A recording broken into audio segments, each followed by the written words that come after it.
Welcome back guys, my self Piyush Goyal, company secretary from Jaipur.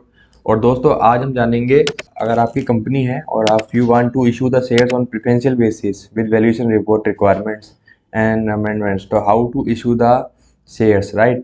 तो आप अगर प्रेफरेंशियल बेसिस पे शेयर्स इशू करना चाहते हैं तो उसके लिए सेक्शन 62 सबसेक्शन 1 का subsection C of the companies act जो है गवर्न करता है इस प्रोसेस को। और ये स्ट्रिक्ट कंडीशंस एंड इसके अलावा प्रोसीजरल रिक्वायरमेंट बताई हुई है सेक्शंस के अंदर कि आपको कैसे करना है। जो रिसेंट अमेंडमेंट है, particularly Dooj introduced in the finance act, ये इस रेगुलेशंस में बताया गया है जिससे कि कंपनी को ईजियर हो और जो स्पेशली स्टार्टअप्स हैं कि वो शेयर्स को इशू कर सकें। ठीक है, तो जैसे शेयर्स प्रेफरेंशियल बेसिस पे इशू करने हैं तो आपको कंडीशंस क्या फॉलो करनी पड़ेगी। फर्स्टली, तो ऑथराइज बाय एओए, तो आर्टिकल ऑफ एसोसिएशन है कंपनी का, उसमें आपके पास परमिट होना चाहिए to issue the shares on preferential basis. अगर कंपनी के फाउंडेशनल डॉक्यूमेंट में नहीं है तो पहले आपको एक क्लॉज जो है आर्टिकल ऑफ एसोसिएशन को अमेंड करके डालना होगा, देन आप उसके बेसिस पे इशू कर सकते हो shares. Then special resolution in general meeting, company को स्पेशल रेजोल्यूशन पास करना पड़ेगा जनरल मीटिंग में to authorise the preferential issue, और requires at least 75% of share holder present, voting होनी चाहिए for approving the resolution. Then complete allotment in 12 month of special resolution, company जो है कब अलॉटमेंट करेगी complete within 12 months from the date of passing the special resolution.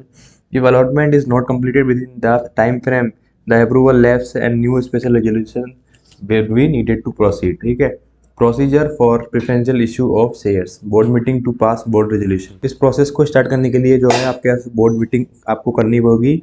Then board of directors pass करेंगे board resolution to approve the preferential issue, convene general meeting for obtaining share holder approval, general meeting to pass special resolution. A general meeting is held where shareholders vote on special resolution for preferential issue. The resolution must pass with the 3-vote majority to proceed. File Form MGT 14 within 30 days. After the passing the special resolution is passed, the company must file Form MGT 14 with the registrar of companies within 30 days, and this form is to be used to submit the resolution and necessary details to the ROC for their records. इसके बाद then complete करेंगे allotment in 12 month of special resolution. The company must ensure that allotment of preferential shares is completed within 12 month from the date of passing special resolution. This is a critical step to ensure compliance with the timeline specified by the regulators.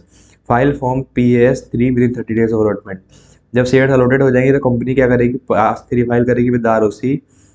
The form provides details of allotment and ensure the preferential issue is officially recorded। ठीक है, changes in valuation requirement, आपको पता होगा valuation requirement को किस तरीके से follow करना है। डिस्काउंटेड कैश फ्लो मेथड से आप जो है यहाँ पर वैल्यूएशन करवा सकते हो और देन उसके बाद आप अपना शेयर जो है इशू कर सकते हो। ठीक है, बाकी एस्क्रो अकाउंट की रिक्वायरमेंट है, वो सब चीज़ें आपको फॉलो करनी पड़ेगी। ठीक है, अब अमेंडमेंट जो है ये आप अपने एंड पे भी देख सकते हैं। I hope this video is very helpful to understanding about the how to issue the shares on the preferential basis. Thank you very much for watching this video.